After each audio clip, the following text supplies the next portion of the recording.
এখন আপনাদের সাথে আমি একটি রেসিপি শেয়ার করব। এটা মিষ্টি কুমড়ার চচ্চড়ি।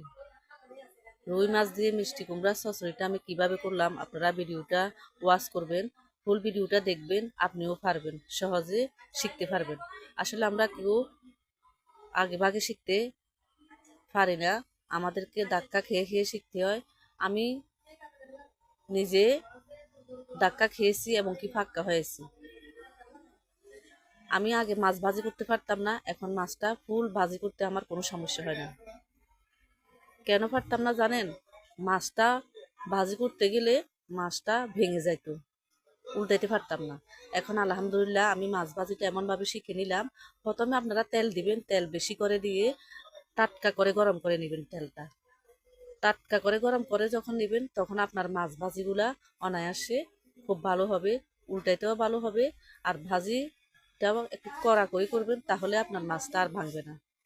এখানে আমি মাছগুলাকে কিভাবে ভাজি করতেছি দেখেন, আমার একটা মাছও ভাঙতেছে না। আমি তেলগুলা আগে টাটকা করে গরম করে নিয়েছি, এরপরে হলুদ আর লবণ দিয়েছি মাছের ভিতরে। লবণ দিয়ে আমি আগুনটা বাড়িয়ে দিলাম। এরপরে ম্যাজিকের মতো কাজ হয়ে গেল, একটা মাছও আমার ভাঙলো না। কি সুন্দর করে আলগা আলগা করে নিলাম আমি। এভাবে আপনারাও ভাজি করবেন, ট্রাই করবেন, দেখবেন আপনিও পারবেন। আসলে আমরা যে যতই কিছুই করি না কেন, আমাদের মেয়েদেরকে রান্নাটা পারফেক্টভাবে করতে হয়। রান্না পারে না এমন কোনো লোক নাই, রান্না দিয়ে আপনার সব কিছু জয় করা যায়। রান্না রান্নাতে আমাদের এখন আমি মিষ্টি কুমড়ার জন্য পেঁয়াজ, তেল,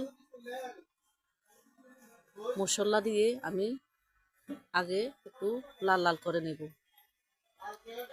এরপরে আমি দিয়ে দিলাম সব ধরনের উপকরণগুলো দিয়ে আমি ভাজি করে নিলাম। ভাজির পরে দেখেন আমি এখন মিষ্টি কুমড়াটা ঢেলে দিব। লবণ দিয়ে দিলাম পরিমাণ মতো। এখন দিয়ে দিলাম হলুদ।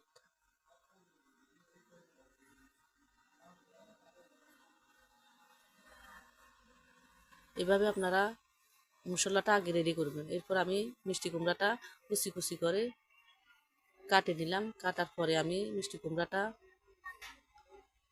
মশলার ভিতরে দিয়ে দিলাম।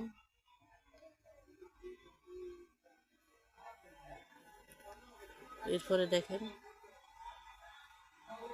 আমি একটু পানি দেব। একটু পানি দিলে আর জিনিসটা আরও রসালোভাবে হবে। শুধু তেল দিয়ে ভাজি করলে একরকমের স্বাদ।